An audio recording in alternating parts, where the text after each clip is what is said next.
going lower. There it goes. And if anybody was in the way or there was any obstructions, it would sense that and then come back in. So my background is, I'm a commercial pilot, and before this I flew pipeline patrol out in New Mexico. I love the DC area, so I came back after a year and found this great opportunity.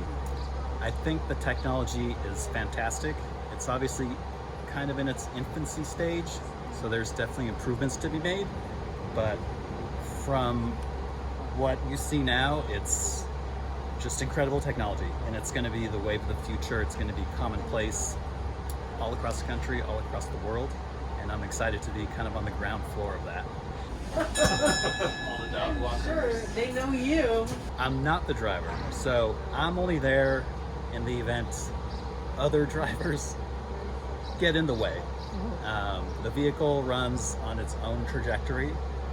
I'm only there in case there's maybe a car double parked or a delivery truck sticking out into the road.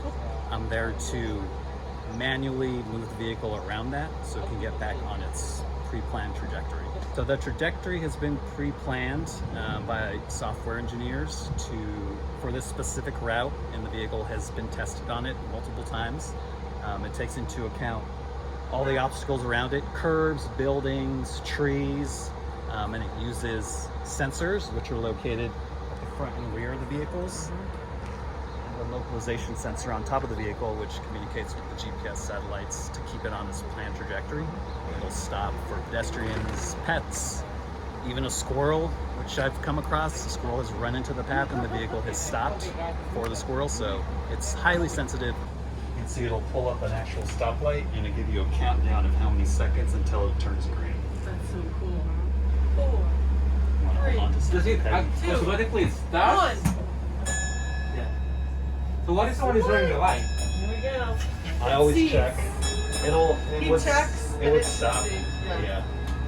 Sweet. People need to be more accustomed to it, see it on the road, know how to operate around it, kind of know its tendencies. And just from working here a couple months so far, I can see drivers' tendencies changing and be more open to the vehicle being on the road with them. It's a give and take, and they've been allowing the vehicle to be on the same road as them. Every reaction I've had is positive. From just being at a stop to our static display we do, everybody that comes up is interested in the technology. They want to ride, they want to learn more. Even out on the road, other drivers in their cars take pictures, they wave. It's all been positive. All of the attention has been positive. And this route in particular runs from the Mosaic District right outside of Barnes & Noble over to the Dunn-Laurie Metro stop.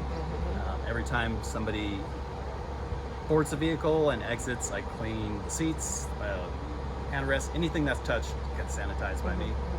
I make sure of that every time. So it's safe. Requirement for riding. So you have to wear your mask, bring and wear your mask at all times, and just strap in with your safety belt. That's all you need. Please come out. Safety is always my number one priority. I've learned to be safe. Learning how to fly from getting my private pilot's license to commercial license. I take a lot of that into what I do here. I do my own kind of pre-flight walk around in the morning. Always safety first. People should come out and ride this because this is the way of the future. This is going to be in every city across the world, within the next 15 to 20 years. It's environmentally conscious. There's no carbon emissions. And I think it's great that people can have the opportunity to come out and see this firsthand, kind of before anybody else, and take advantage of it while it's here.